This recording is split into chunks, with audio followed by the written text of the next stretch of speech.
Gente, bem-vindos ao IF Academy, esse projeto do Instituto Fenasbac, valioso, que tem o objetivo único de trazer para vocês a voz dos protagonistas do cooperativismo financeiro.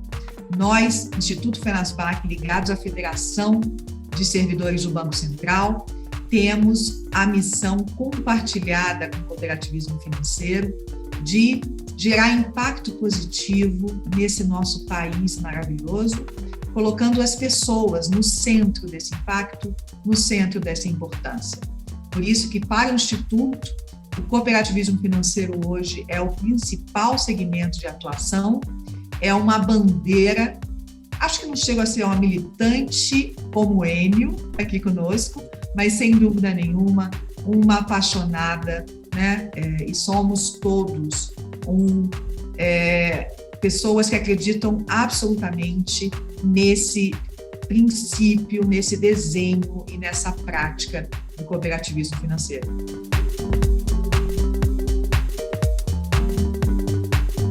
Enio Mene aqui comigo, já falei isso antes para você, mas não vou deixar de repetir, sou sua fã. Você é uma pessoa que inspira nessas quase 40 anos, uau, de vida, de prática nesse mercado. Você é uma pessoa absolutamente consistente.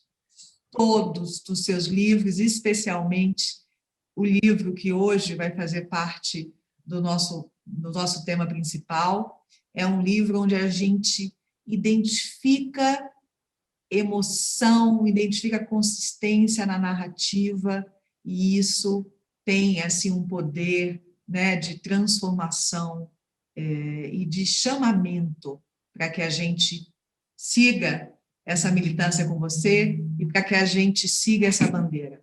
Então, Enio, eu queria, antes de passar a palavra para você, te agradecer em nome do Instituto Fenasbac, em nome da Federação, agradecer você, agradecer ao Cicobi essa parceria e a sua presença aqui. Obrigado, Lucila, pelo carinho, pelo acolhimento,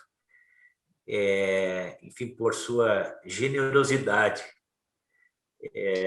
E não é para tanto, né? Mas, de qualquer forma, isso me deixa mais entusiasmado ainda, né? Se é para esse objetivo, você conseguiu. Muito grato ao Instituto, à Federação, enfim, por se dedicarem a esse projeto, né? Que é um projeto muito relevante quando a gente fala aí em termos de desenvolvimento de país, né? Desenvolvimento equilibrado, com justiça, com inclusão, né?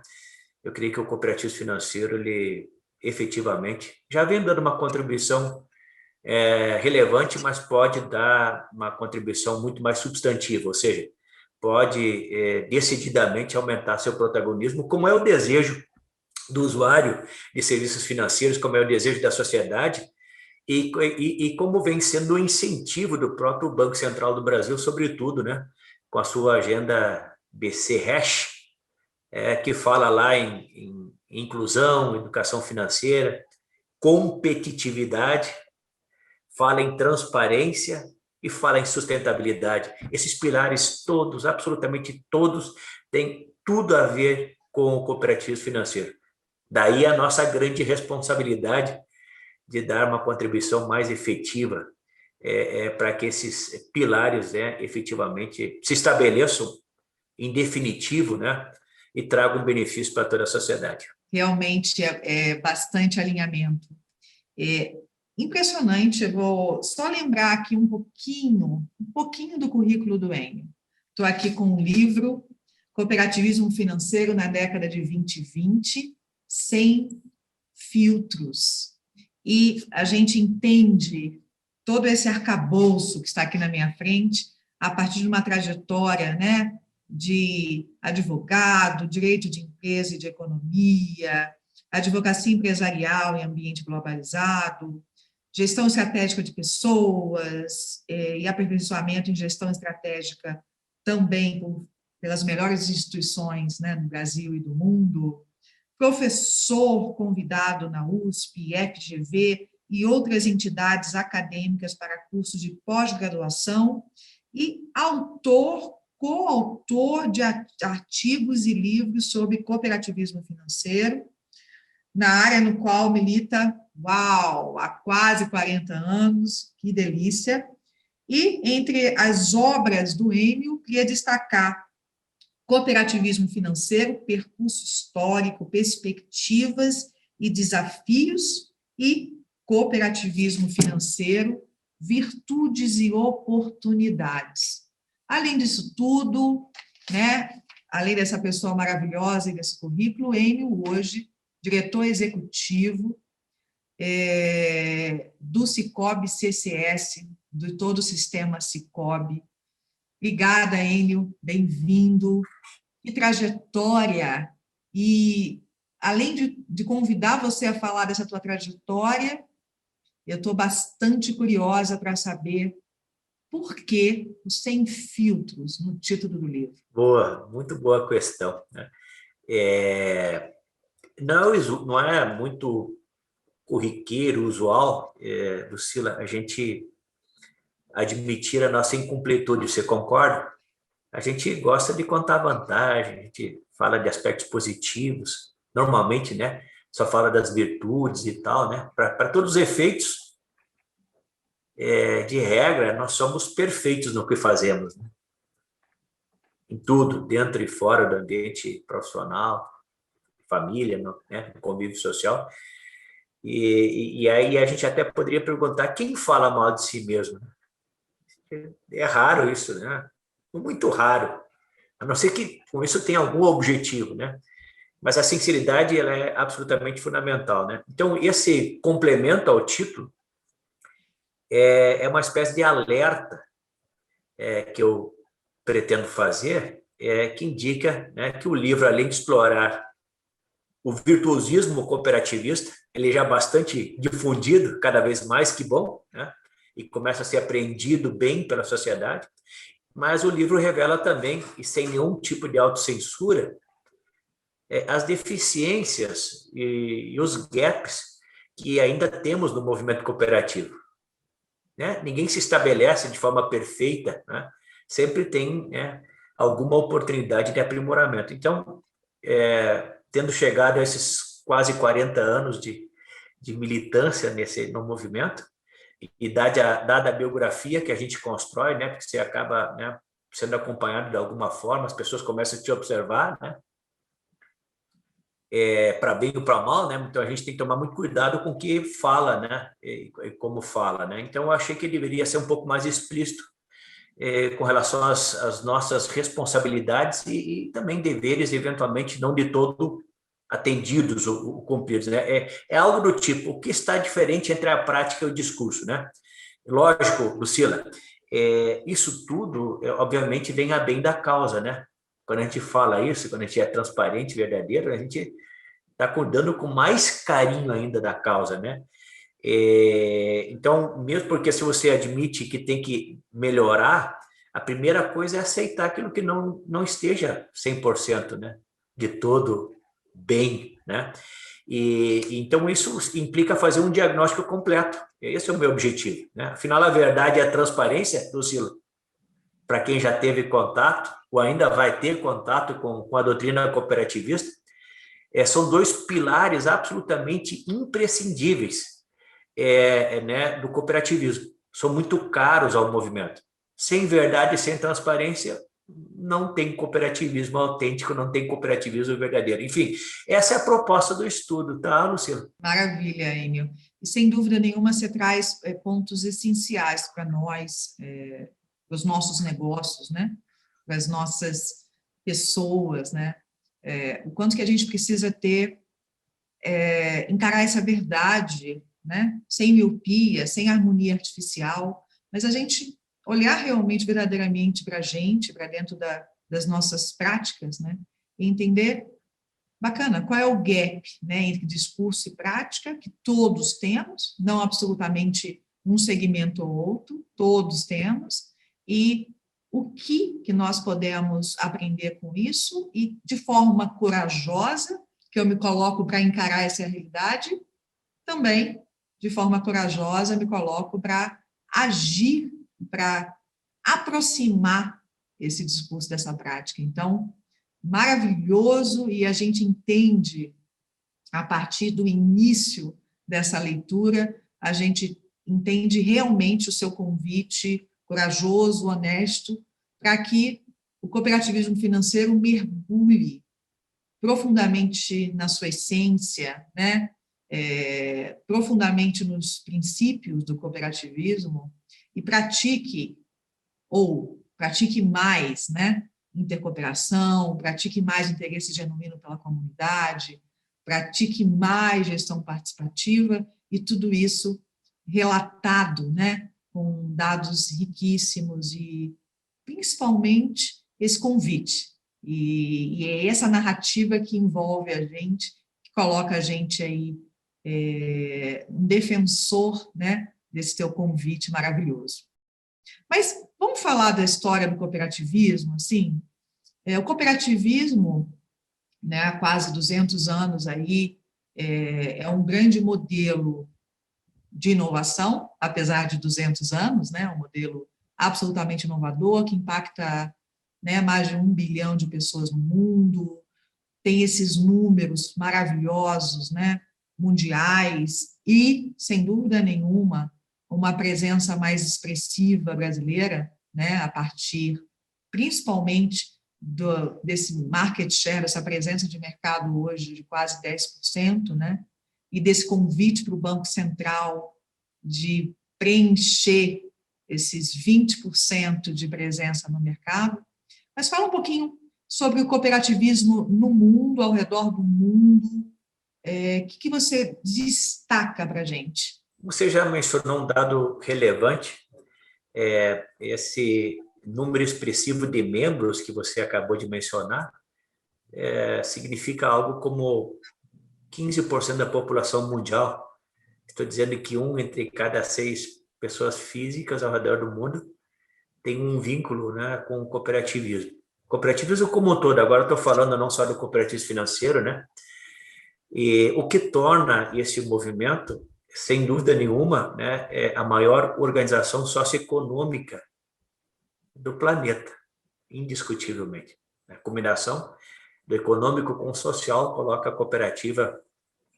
cooperativismo em vantagem em termos de expressão em relação a qualquer outra iniciativa, nessa mesma ordem, né, nessa perspectiva, né?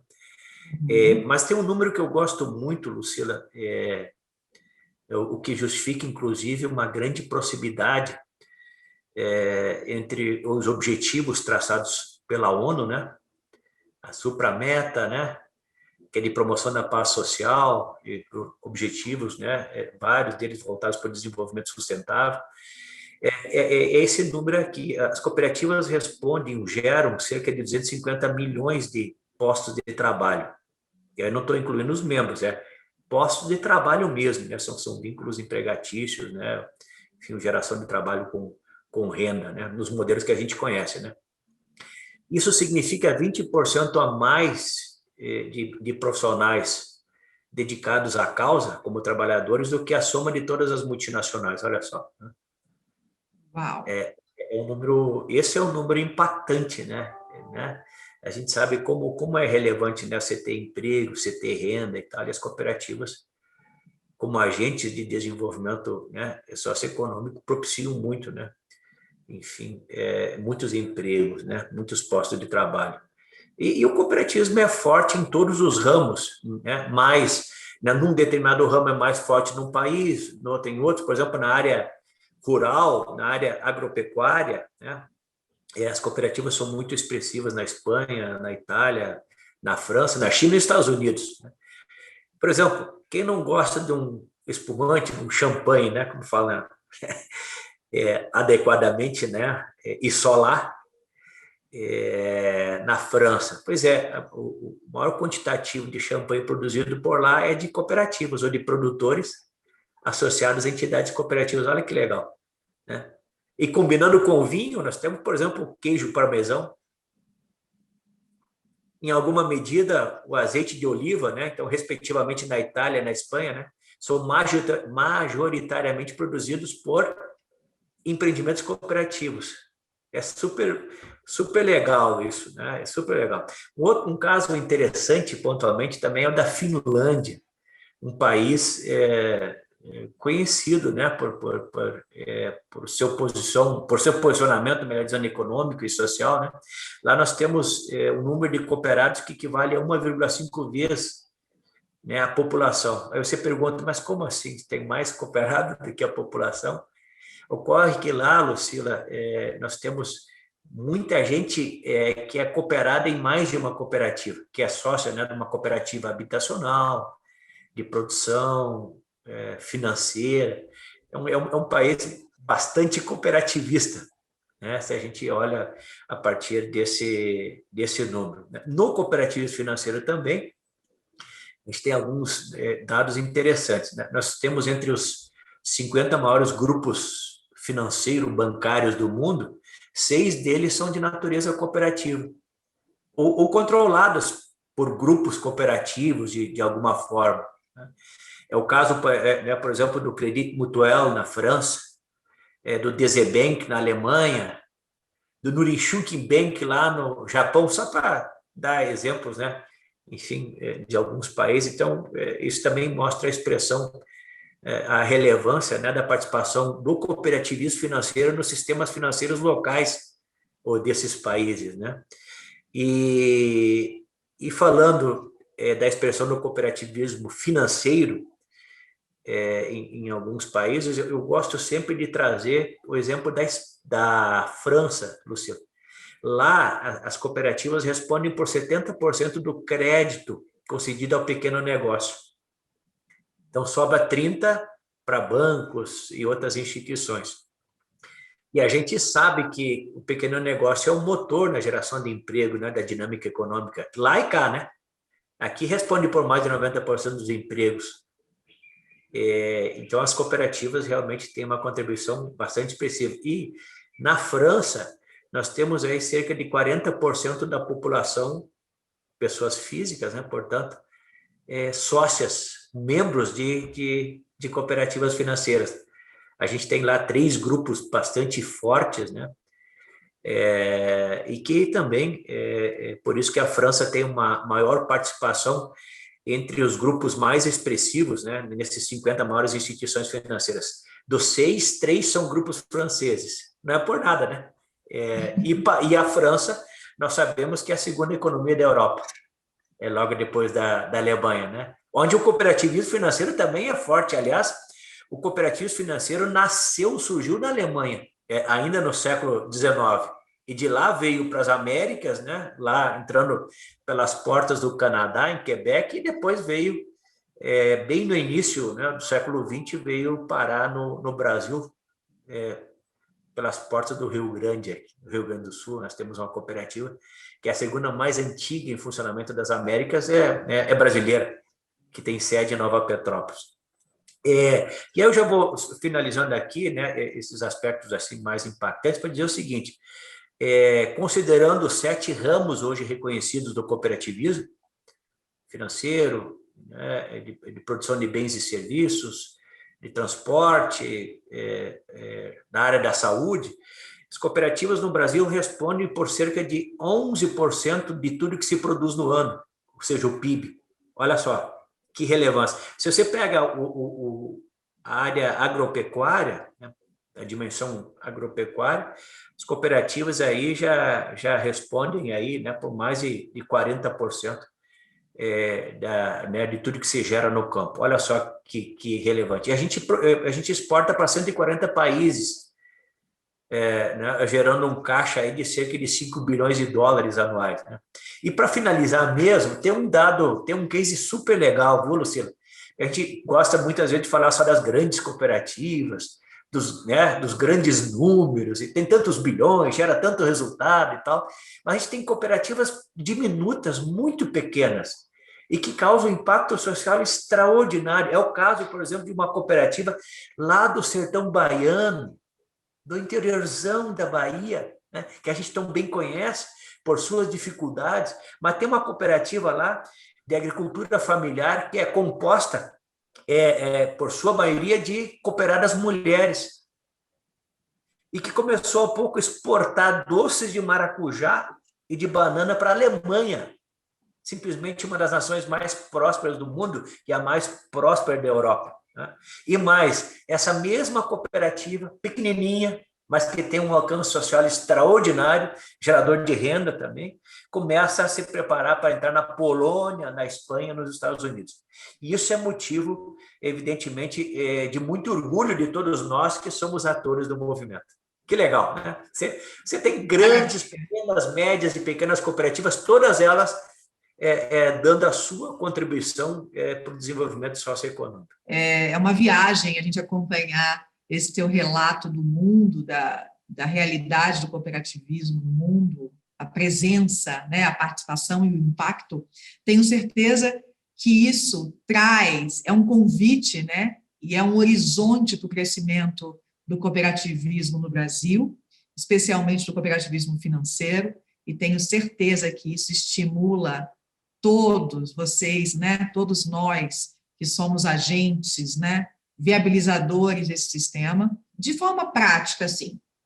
Você trouxe um panorama do cooperativismo no mundo, aterrissou no cooperativismo financeiro, trouxe exemplos de cooperativas pequenas, mas com absoluto impacto nas suas comunidades, né, transformação de vida das pessoas, mas, efetivamente, qual é a diferença? Como é que o cooperativismo financeiro se distingue de um banco ou de outras soluções bancárias ou de outras instituições de serviços bancários? Essa é uma pergunta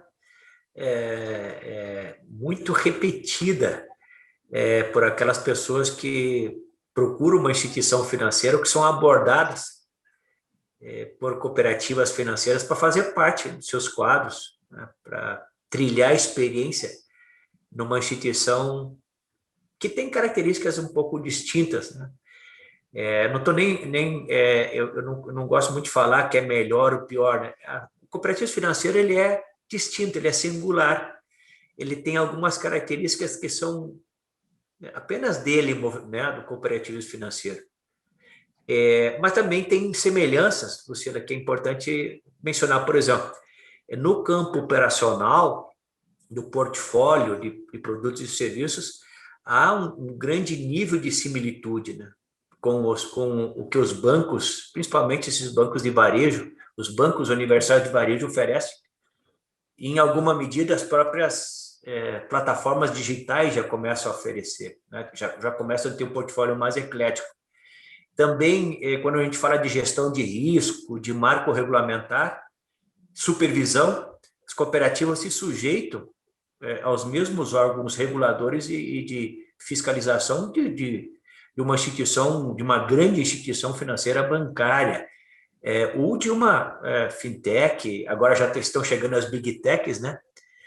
O que é bom, né? Porque você precisa ter uma unidade de supervisão do sistema financeiro, no interesse da sociedade.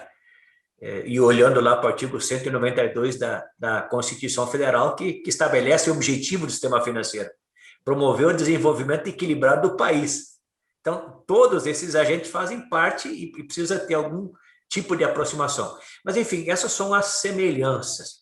Já as diferenças, Lucila, elas se referem fundamentalmente ao modelo societário. Saímos do modelo operacional para o modelo societário. Dada a dupla condição do cooperado, que ele é dono e usuário, dono e cliente ao mesmo tempo. No banco, você tem um dono, que é o acionista, e tem o cliente, que é outra pessoa.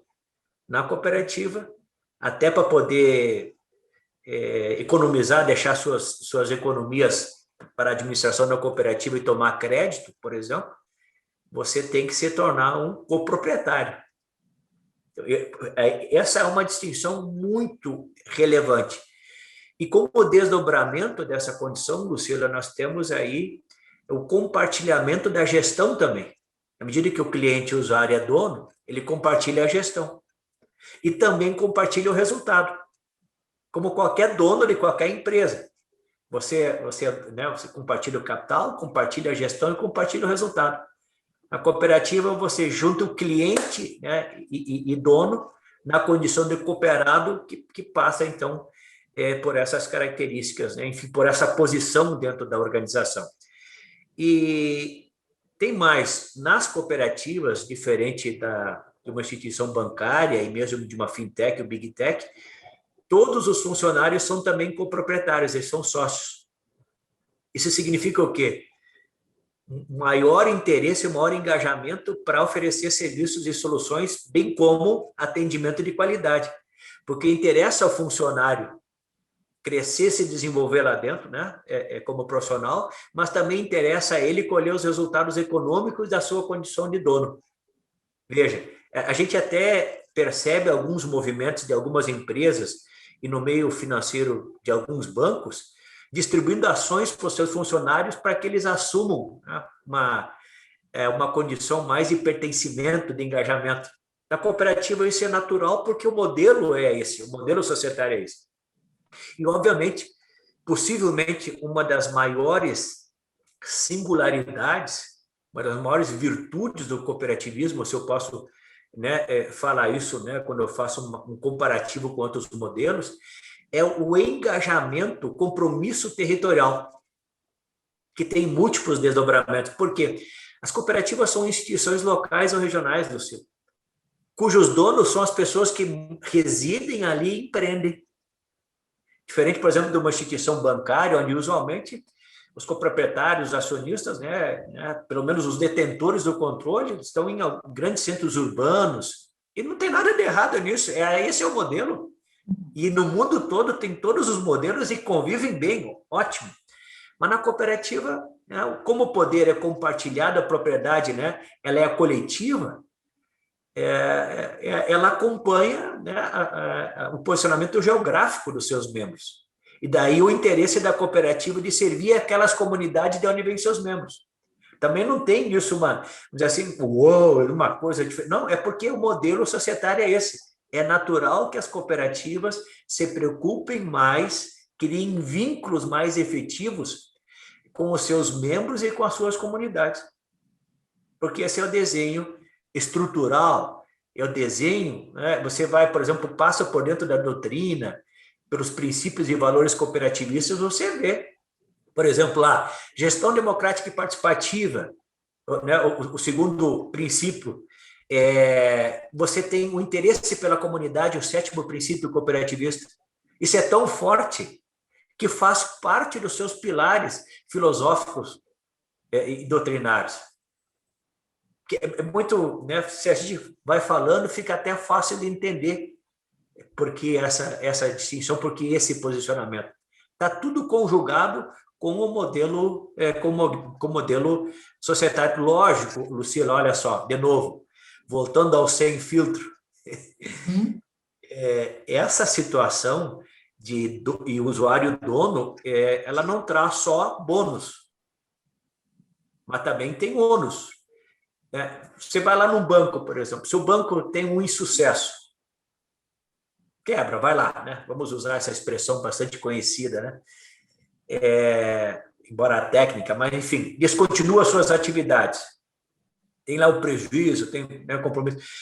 Por quanto o cliente responde?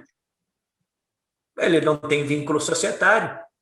O cliente vai lá buscar lá o retorno das suas economias, dos seus depósitos, pelo Fundo Garantidor de Crédito. Aliás, as cooperativas também têm o seu específico, né? Mas o cliente não responde por dívidas ou compromissos lá que tenham remanescidos no banco.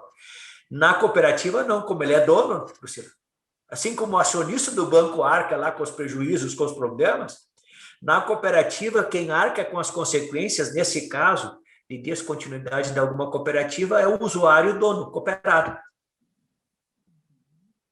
Então, por isso que ele tem que ter uma efetiva participação, uma ativa participação na vida da cooperativa para acompanhar os atos de gestão, eleger os melhores administradores, eleger as pessoas mais qualificadas para fazer a fiscalização, acompanhar para ver se as recomendações lá de Banco Central, de auditoria externa, de auditoria cooperativa estejam sendo atendidas. Veja, um compromisso bem maior do que o cliente tem em relação ao seu banco. Então, a bem da verdade, é sempre bom a gente falar isso. Obviamente que, como as cooperativas têm muitas linhas de defesa, algumas delas eu citei agora, no campo da supervisão, tem lá também fundos estatutários, como fundo de reserva e tal, para o associado ser chamado a cobrir um prejuízo, quando ele eventualmente ocorre, precisa ultrapassar várias outras linhas de defesa, né?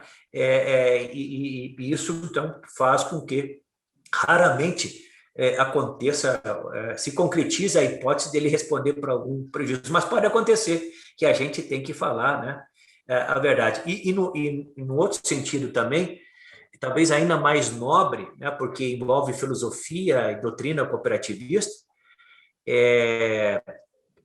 há uma responsabilidade grande dos dirigentes de cooperativa e dos funcionários, dos profissionais, com valores e princípios. Eu estou falando de transparência, estou falando da verdade, da responsabilidade, compromisso socioambiental, enfim, e por aí vai. Quer dizer, não basta falar para você se distinguir com virtuosismo, você tem que praticar.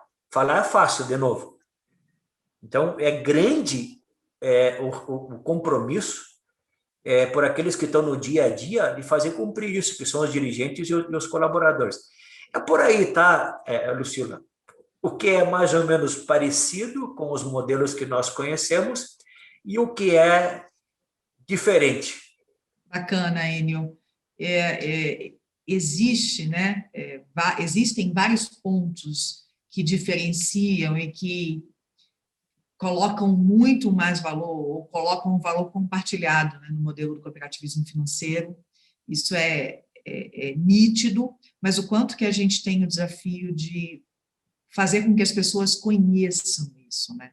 E, sem dúvida nenhuma, o espaço de fazer com que o cidadão brasileiro conheça esse modelo, conheça essa distinção de uma forma prática, tem tudo a ver, acredito, com o que hoje o nosso mercado, pré-pandemia, pós-pandemia, né, exige, o que as pessoas querem, né, de relações mais justas, né, de relações mais honestas. E dentro disso tudo que está acontecendo, na sua opinião, quais são os novos paradigmas do empreendedorismo contemporâneo e qual é a relação disso, né, com as novidades ou com o que sempre foi o cooperativismo financeiro? Como é que se relaciona hoje os novos paradigmas do empreendedorismo contemporâneo com o cooperativismo financeiro? A gente vem acompanhando acadêmicos, estudiosos, ativistas, governos, defendendo uma maior amplitude para os objetivos das organizações, das corporações. Enfim, para que não se limitem a gerar retorno para o capital investido. Lucro para acionista, traduzindo. Defende-se abertamente que as organizações passem a preocupar-se bem mais com o entorno da atividade econômica de onde sai o lucro. Ou seja, para que se envolvam mais com os interesses de outros stakeholders, com os interesses da comunidade. O que converge, mais uma vez, com o que eu falo meta-objetivo, super-objetivo da ONU, né, que é promover a paz social. As corporações, cada vez mais, têm responsabilidade para contribuir para que alcancemos minimamente essa paz social, né? Seja promovendo a inclusão, seja apoiando as pessoas mais vulneráveis, etc., etc., destinando uma parte do seu resultado econômico para projetos de maior envergadura coletiva, né? Sai do pensamento egoísta para um pensamento mais abrangente, mais nobre, mais, repito, mais inclusivo, mais social, mais coletivo, ok? E esse é um pensamento de longo prazo, é um pensamento que leva à sustentabilidade ou até mesmo à perenidade das organizações. Bom, e a partir dessas reflexões, dessas proposições, desses estudos, enfim, nós estamos vendo nascer um conjunto de novos paradigmas ou de novas designações para esse movimento. Então a gente ouve muito falar, por exemplo, em economia compartilhada. Quem já não ouviu falar em economia compartilhada?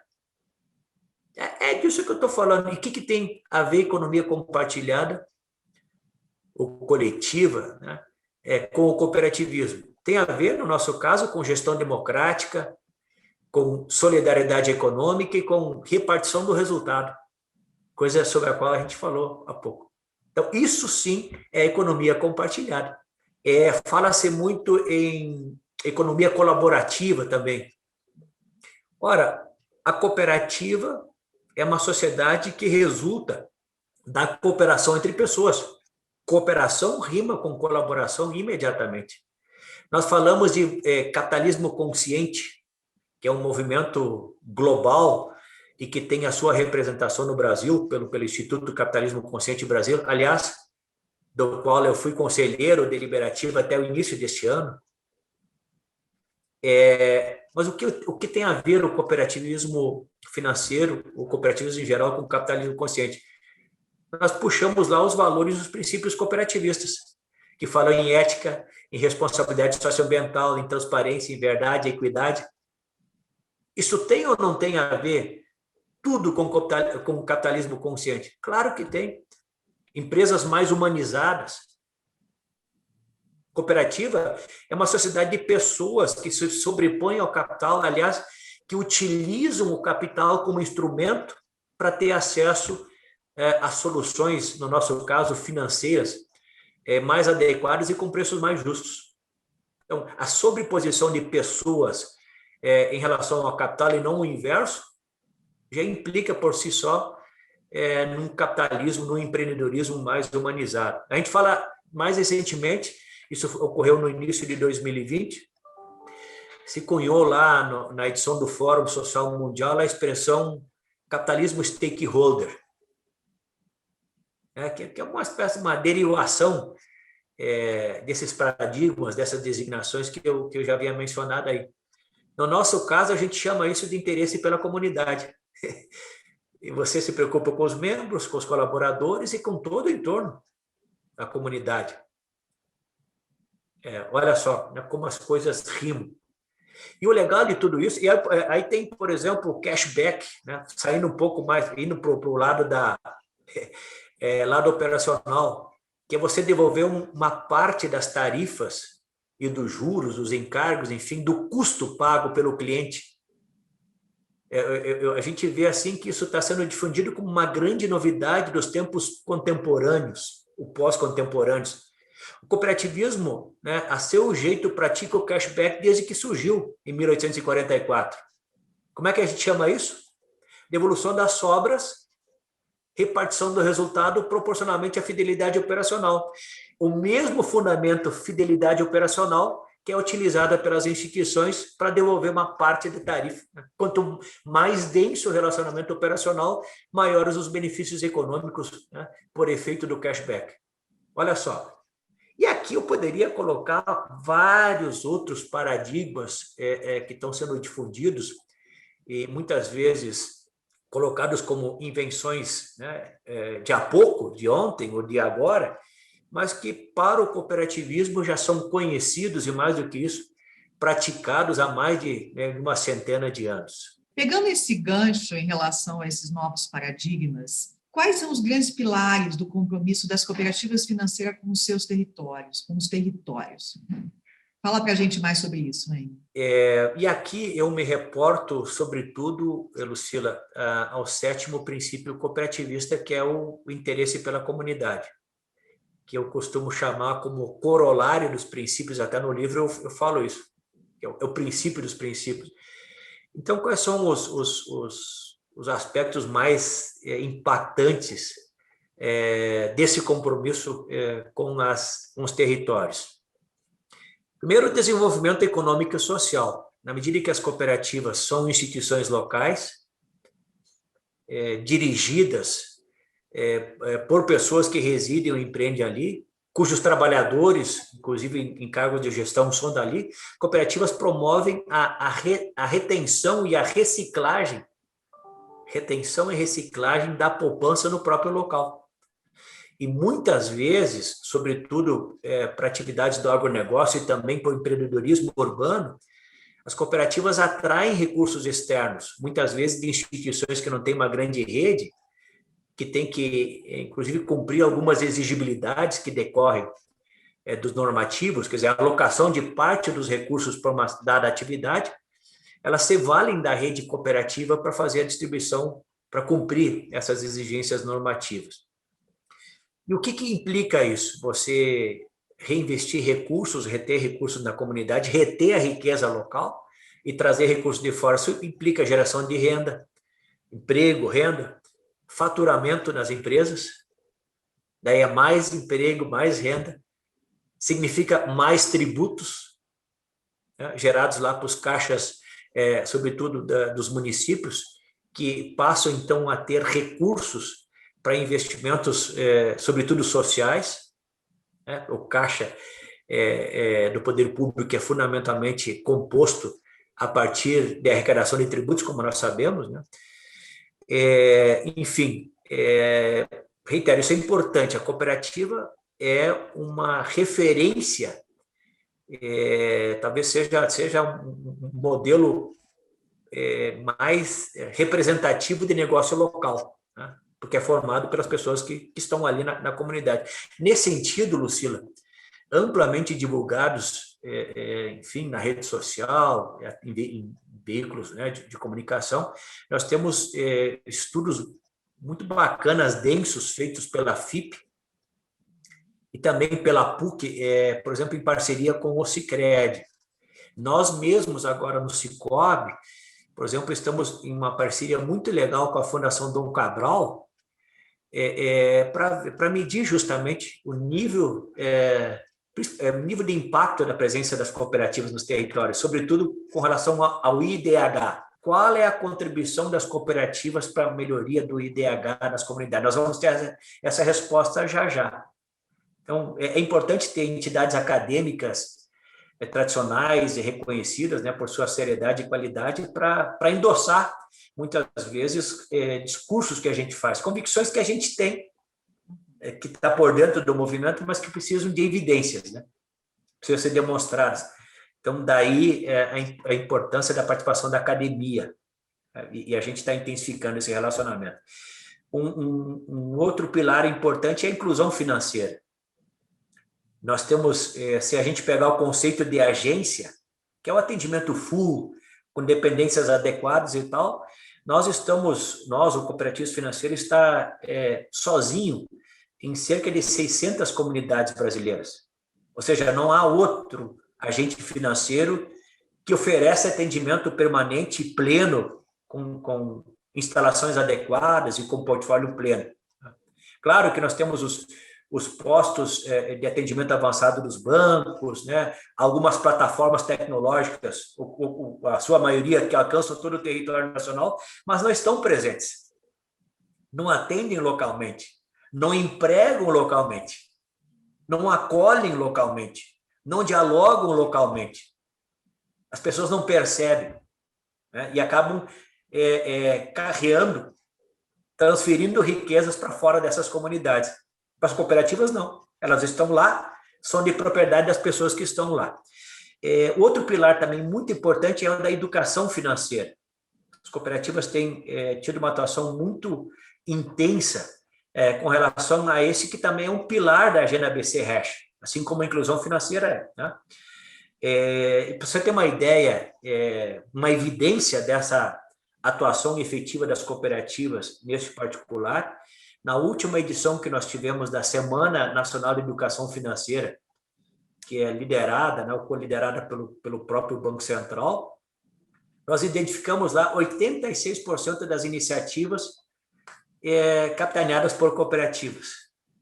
Bom, esse é um dado que mostra o quanto as cooperativas estão engajadas com esse objetivo estratégico do Banco Central para o sistema financeiro nacional. Claro que tem muito mais a fazer ainda. No livro, aliás, eu abro bem esse tema e coloco lá, enfim, em quais aspectos a gente poderia intensificar.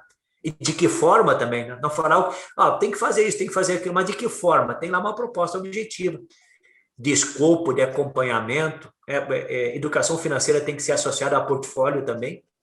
Aliás, eu sempre falo o seguinte, Lucila, que além das clínicas que a gente faz, dos eventos de educação financeira, principalmente para aquelas pessoas que não têm uma formação mais densa para entender o mercado financeiro, as suas finanças e tal, eu sempre falo que as cooperativas por si só são um exemplo de educação financeira, dado que os seus preços, eles são, em alguma medida, suas tarifas, suas taxas de juros, elas são mais convidativos, né? Esses preços são mais convidativos do que as soluções convencionais de mercado. E também não tem nenhum milagre ali, que a cooperativa não gera lucro, ela não visa o lucro. Por quê? Porque o cliente é o dono. Então, não precisa produzir margem para transferir para terceiros. Transferir do cliente para o dono do negócio. O cliente e o dono do negócio é o mesmo, então não tem sentido você trabalhar com tarifas muito substantivas, com taxas de juros muito elevadas e tal, porque a margem que você precisa numa cooperativa é aquela suficiente para dar sustentabilidade ao negócio, para fortalecer a estrutura patrimonial, para fazer investimentos em tecnologia, para aprimorar dependências, etc, etc. É só para isso. Não tem muito sentido você produzir grandes resultados numa cooperativa financeira. Direta e indiretamente ele pertence para quem ajudou a compor, para quem pagou tarifa e para quem pagou taxa de juro. É até simples entender isso. A lei fala, inclusive, que a cooperativa não gera lucro, nem precisava, porque é da natureza do modelo societário. E, finalmente, as cooperativas têm muitas ações sociais.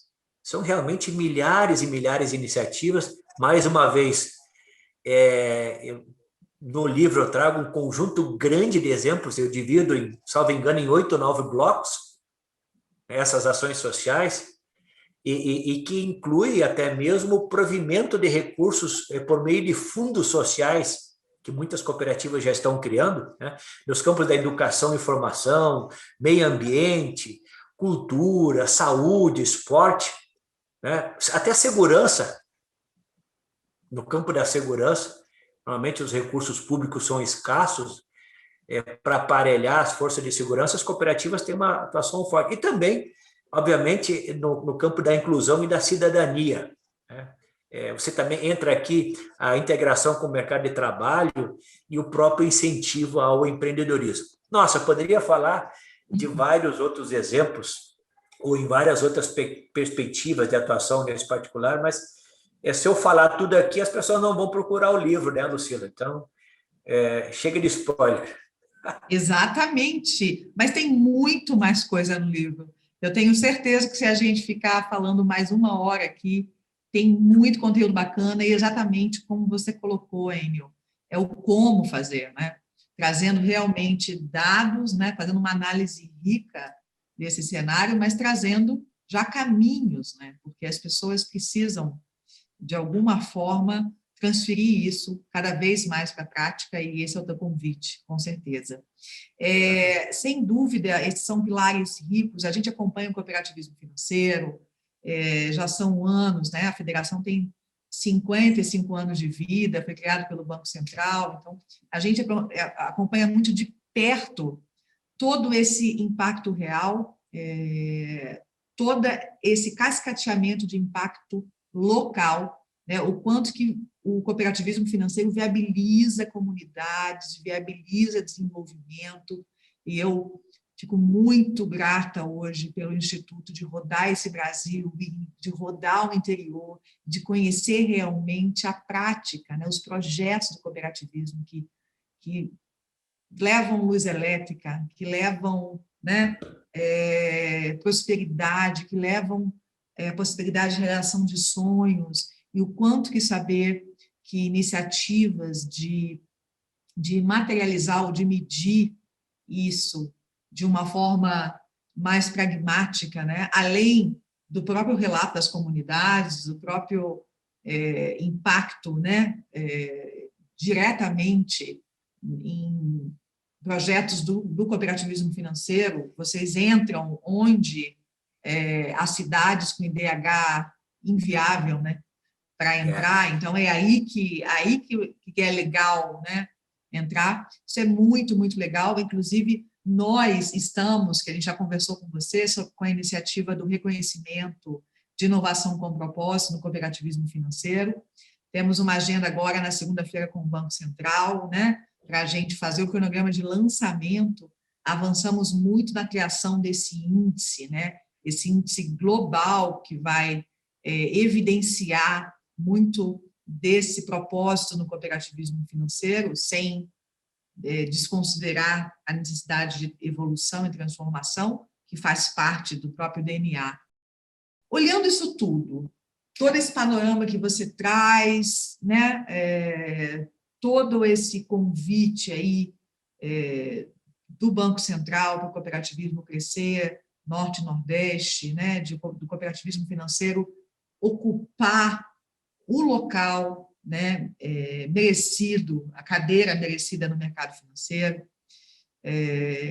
Quais são, na sua opinião, Enio, os maiores desafios do cooperativismo financeiro, em número, principalmente nesse cenário atual, né, que traz oportunidades maravilhosas, mas também traz um convite para repensar um modelo, né, de evoluir o modelo, ou de continuar num ciclo evolutivo que o próprio cooperativismo financeiro já se coloca. O que você destacaria em relação aos desafios do cooperativismo financeiro hoje?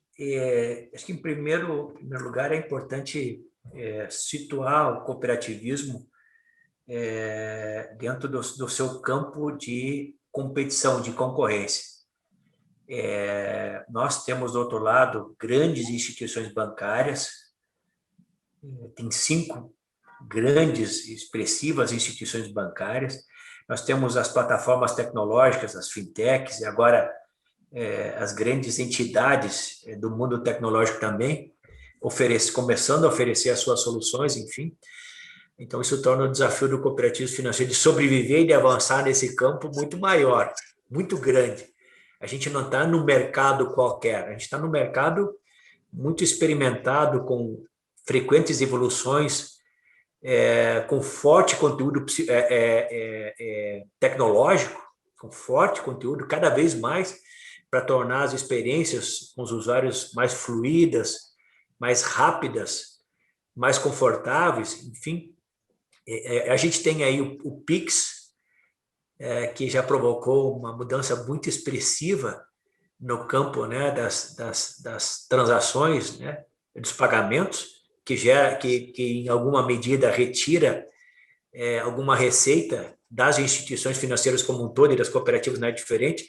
Vem aí o Open Banking, que vai escancarar, em última análise, vai abrir, dentro de uma visão de transparência, dentro da agenda BC Hash de competitividade, principalmente, vai abrir as condições operacionais e comerciais de todas as instituições para aqueles usuários, donos dos seus dados, que se proponham, né, a permitir o acesso e a buscar o acesso, né, de informações sobre soluções de seu interesse em todas as instituições. Então, obviamente que isso abre, no meu ponto de vista, uma grande possibilidade de avanço das cooperativas, porque mais e mais usuários das soluções bancárias ou financeiras vão poder conhecer o cooperativo financeiro de perto e as suas ofertas, o seu portfólio e os seus preços. Então, antes de reclamar, né, tem que dizer, pô, que baita oportunidade que tem o cooperativo financeiro de ser mais conhecido por aqueles, né, que se utilizam de soluções financeiras. E, claro, nós temos o desafio grande, Lucila, da eficiência operacional. As cooperativas não são ainda, no geral, empresas com uma grande escala, né? Então, a relação despesa e receita, ela ainda não assumiu o mesmo grau de virtude de adequação que assume nos grandes bancos, até mesmo em plataformas tecnológicas, que atuam com baixo custo. Forte investimento, mas em tecnologia, mas com baixo custo. Então, a eficiência operacional, eu te diria, hoje é um dos nossos grandes desafios. Aí, mas o que fazer para isso? Seguir a linha das provocações, dos estímulos gerados pelo Banco Central. Aumentar o protagonismo. Ter mais associados, não só nas regiões sul e sudeste, onde já vem mais ou menos bem, sobretudo no sul, mas no norte e no nordeste. Sobretudo no nordeste. Então, mais associados, uma maior densidade operacional, maior acionamento do portfólio para os próprios associados. Você quer ver uma coisa, Lucila? As cooperativas respondem por menos de 30% do crédito que seus membros utilizam no sistema financeiro. Isso significa que 70% ou mais da necessidade de crédito dos associados é satisfeita por instituições concorrentes. A pergunta é por que isso? A gente pode triplicar, né, em termos de protagonismo no crédito, ou quase quadruplicar atendendo apenas os associados. E aí você começa a entender que não é tão difícil alcançar a meta, o desafio que nos foi proposto pelo Banco Central, de sair de 8% a 10% da participação no crédito relevante, no mercado relevante. Aí está fora o crédito para o setor público, o crédito para grandes organizações, sair de 8% a 10% para 20%, ou 22%, para 20% até 2022. Dá para fazer isso. A solução está praticamente toda em casa. Então, você trabalha melhor. Se você for olhar do lado das economias, dos investimentos, talvez nós tenhamos algo como 50% a 60% dos investimentos dos cooperados também fora das cooperativas. E as cooperativas já oferecendo praticamente todas as soluções, as alternativas de rentabilização das economias dos cooperados. E tem fundo garantidor do cooperativismo, que dá a mesma segurança do fundo garantidor de crédito, por que não? Felizmente, nos últimos anos, a gente vem assistindo, vem percebendo a um crescimento proporcionalmente bem maior dos recursos administrados pelas cooperativas na comparação com outras soluções de mercado. Isso significa que tem mais confiança, mais credibilidade, mais conhecimento da sociedade em relação às propostas do cooperativismo financeiro. Claro que o Banco Central contribui também para isso em grande medida, ao flexibilizar as condições operacionais e ao fixar condições que qualifiquem a governança, que tornem ela mais confiável para a sociedade. Aliás, o Banco Central, desde sempre, da retomada do cooperativismo no início dos anos 90, tem sido um parceiro absolutamente imprescindível para a expansão do cooperativismo, enfim, desse modelo de atendimento financeiro por todo o país. O que mais? A gente tem que olhar também para o lado do custo. Quando a gente olha para a eficiência operacional, Lucila, você tem duas variáveis ali.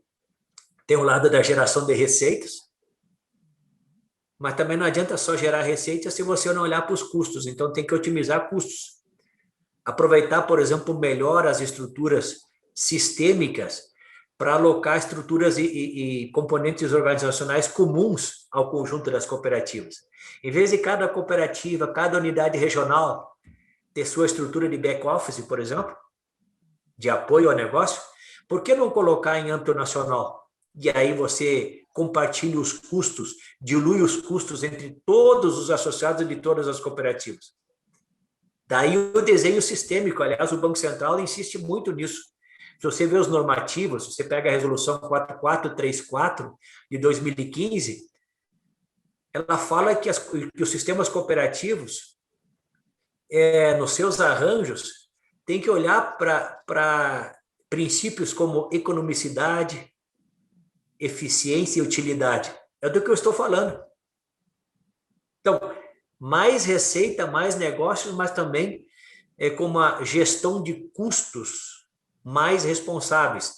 Até porque com isso, Lucila, aí vai um outro ponto do desafio, sobra mais dinheiro para fazer investimento em tecnologia. Qual é a instituição financeira ou equivalente que sobrevive hoje sem um investimento expressivo em canais, em processos, em gestão de riscos, em tecnologia? Não dá mais. Você não pode, né? Você não pode ficar fora desse mundo maravilhoso da inovação. Logicamente, no nosso caso, preservando a doutrina, mas o que é bom para o usuário em termos de experiência operacional, a gente tem que adotar também. E volto a dizer, isso exige recurso, né? Então, você gera um excedente necessário para você poder fazer esses investimentos em tecnologia. Importantíssimo nisso. Eu sempre falo o seguinte, Luciano, quando eu comparo uma instituição com outra, né, porque por vezes a gente vê muita gente falando, o mundo é das plataformas digitais, é das fintechs e tal. Eu sempre falo o seguinte, cara, uma fintech cabe numa cooperativa. Uma plataforma tecnológica cabe perfeitamente na cooperativa. Aliás, em grande medida, nós estamos bastante adiantados na oferta da facilidade digital, seja no mundo operacional, como no mundo da participação na gestão também, né? Mas agora, experimenta botar uma cooperativa dentro de uma fintech para ver se cabe. Não cabe. Porque a cooperativa tem usuário e dono. A cooperativa tem funcionário que é dono. A cooperativa compartilha resultado com seu usuário, com seu cliente, e a cooperativa tem compromisso territorial. Nada disso, absolutamente nada disso, é característica genuína ou própria de qualquer outra solução no mercado bancário. Concorda, Luciano? Perfeito. Não estou desqualificando, é uma questão de modelo de negócio. Cooperativa é cooperativa, banco é banco e fintech é fintech, cada um com as suas propostas, com seus benefícios, né? Tem pontos a favor e pontos contrários, eu já mencionei isso. Não estou dizendo que uma é melhor que a outra, são propostas diferentes. Então, a cooperativa pode ser, sim, proeminente, pode assumir a dianteira nas soluções tecnológicas sem deixar de ser cooperativa, sem perder as suas prerrogativas mais relevantes, as suas características estruturais que nenhuma outra instituição no mercado financeiro pode assumir. E isto precisa ser melhor trabalhado. Você fez uma provocação, precisa ser melhor trabalhado com a sociedade. Daí vem o próximo desafio.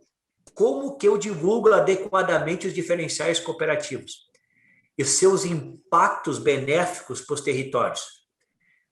Eu tenho que fazer valer o 5º princípio cooperativista, que fala da educação, da formação e da informação. O pessoal muitas vezes já perguntou, mas por que tem um princípio cooperativista que é da informação, formação e educação? Justamente para conscientizar primeiro o público interno, funcionários, dirigentes e associados, depois a sociedade, sobre os benefícios da cooperação. Por isso que tem um princípio. Senão, o que acontece, Lucila? Fica esquecido. Algumas poucas pessoas sabem da importância do cooperativismo e daí ele não assume o protagonismo que poderia e deveria assumir. Volto a dizer mais uma vez, a benefício da sociedade, a benefício da coletividade. E por aí vai. O mundo tecnológico, né, ele também facilita muito, intensifica, estimula o processo de cometimento de fraudes. A gente sabe disso, isso é bastante conhecido. Então, você também tem que fechar essas portas e mais investimento em tecnologia para criar mecanismo de segurança, de proteção de dados. É muito importante isso. As suas equipes de gestão de risco também precisam ser qualificadas para fazer uma gestão proativa, ou no mínimo resolutiva, rápida e adequada para esses eventos que são cada vez mais recorrentes nesse nosso universo operacional. Nós precisamos também, temos uma oportunidade de qualificar a nossa governança, tanto em termos de preparação dos membros, dos dirigentes atuais, executivos e também membros de órgãos estatutários, e também preparar sucessores, Luciano. Está tudo muito bem, tudo muito legal. As pessoas que estão aí à frente hoje são pessoas nas quais os membros e a sociedade confiam, que estão há bastante tempo. Mas e daqui a pouco? Nós não somos eternos, embora a nossa idade seja quase eterna hoje, mas nós passamos e é preciso ter alguém para continuar. Então, é preciso qualificar as nossas políticas, os nossos processos, os nossos conteúdos de sucessão. E precisamos mais, como entidades inclusivas que nós somos, que nós queremos jovens, mais e mais jovens, nós queremos o público feminino mais próximo das cooperativas, é preciso que abramos espaços para que as mulheres, que são muito representativas já entre os membros, entre os cooperados, tenham uma atuação mais efetiva nos órgãos de governança, nos órgãos superiores. A gente tem hoje menos de 15% das mulheres, né, em conselhos. Jovens, a gente tem muito poucos jovens participando da governança. O jovem gosta de se ver do outro lado, gosta de consumir, gosta de se aproximar de organizações, de soluções que valorizem ele. E o jovem sabe das coisas, já, né, tem um acesso à informação, está por dentro do mundo tecnológico e ele dialoga melhor com o seu igual, com outro jovem. Estão na mesma aldeia ali e tal, então se entende. A gente precisa, portanto, sair do mundo masculino, né, abrir, flexibilizar um pouco mais e permitir uma participação mais efetiva, repito, de mulheres, de jovens, enfim, mudar um pouco esse perfil e torná-lo mais eclético e mais abrangente, mais participativo, como, aliás, propõe o segundo princípio cooperativista. Perfeito, Enio.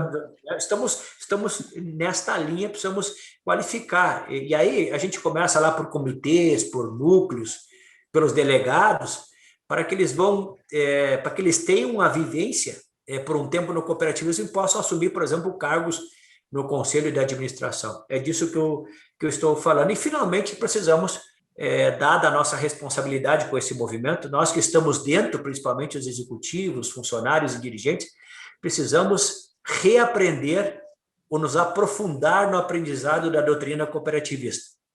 Porque absolutamente sempre, eternamente, o que vai tornar a cooperativa diferente de outros modelos operacionais são os seus pilares filosóficos e doutrinários.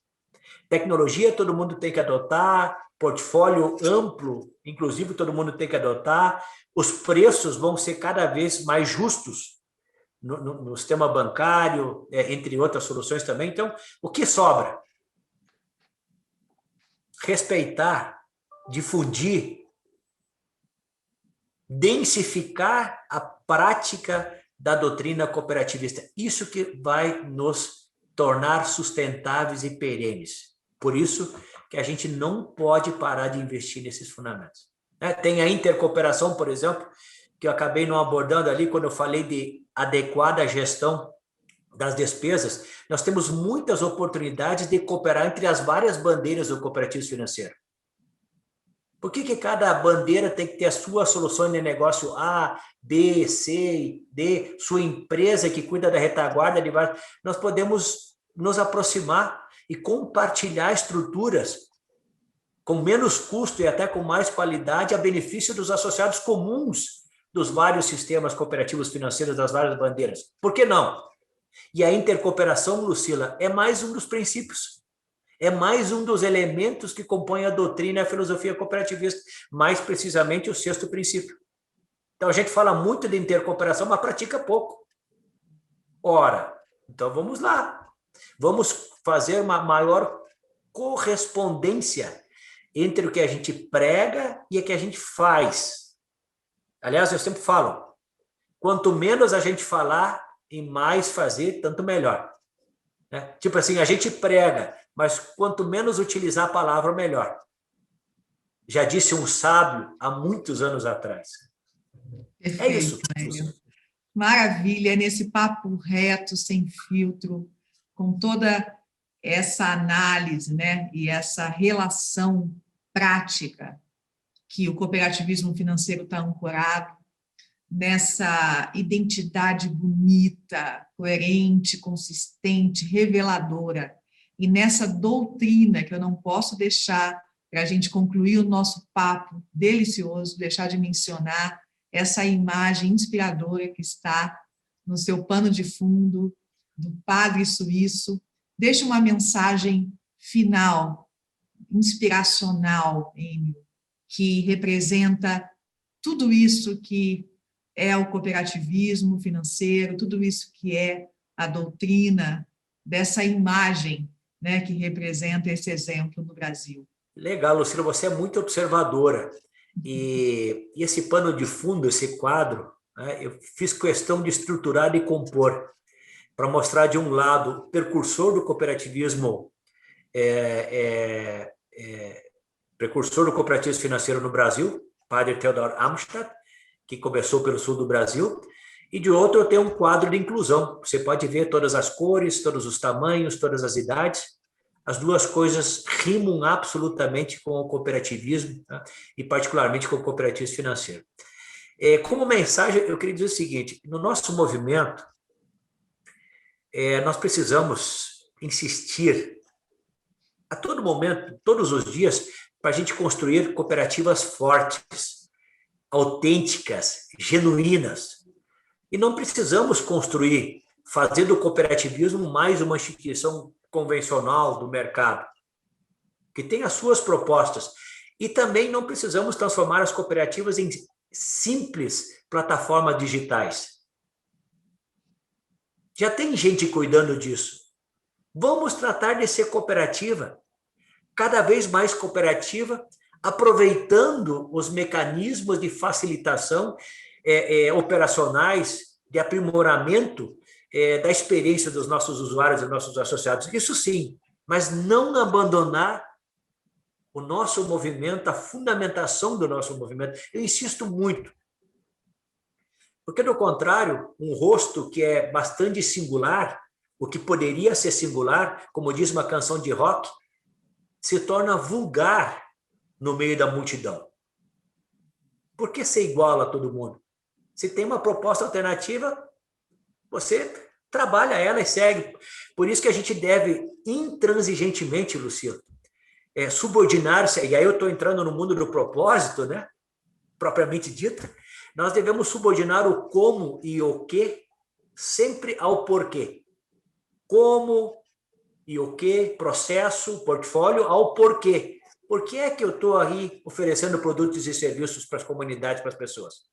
Submeter a forma ao conteúdo, priorizar os fins aos meios, eleger o raro em função do comum, enfim, zelar para que nos tornamos efetivamente, ou por aquilo que nos torna efetivamente exclusivos, como eu venho sustentando aqui.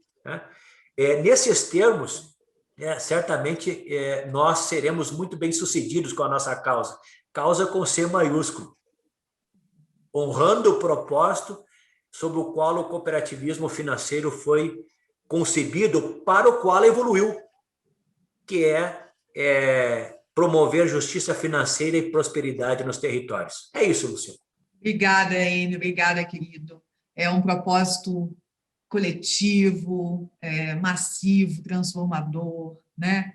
É um propósito que, sem dúvida nenhuma, sustenta e sustentará o cooperativismo financeiro para acompanhar a necessidade de cada cidadão por uma vida melhor, uma relação mais justa, uma qualidade de vida, né? Uma educação, saúde, e a gente fica muito feliz, de novo, de especialmente ouvir você falar e a gente abrir esse vídeo na nossa plataforma para que as pessoas consigam se alimentar, né? As pessoas que estão em projetos do Instituto, as pessoas que estão sendo alcançadas por essa transformação do cooperativismo financeiro, possa se alimentar de toda essa tua energia, de toda essa tua vivência e de toda essa tua emoção, Enio. Muito obrigada. Eu estou energizada e tenho certeza que não só esse vídeo, mas principalmente a leitura desse livro que nós vamos divulgar com mais detalhes nas nossas plataformas, levam e dão condição de que as pessoas compreendam, né, a profundidade e a beleza e os desafios e as oportunidades que estão por trás do cooperativismo financeiro. Muito obrigada, gratidão eterna a você, parceiro querido, e sigamos juntos. Um beijo grande a você. Muito obrigada, Enio. Eu que agradeço em meu nome também, por que não, em nome do Movimento Cooperativo Financeiro. Muito legal. Muito grato por tudo, tá, Luciano? Parabéns Obrigada, pelo trabalho que querido. você está fazendo. Obrigada, parabéns. Tchau, tchau.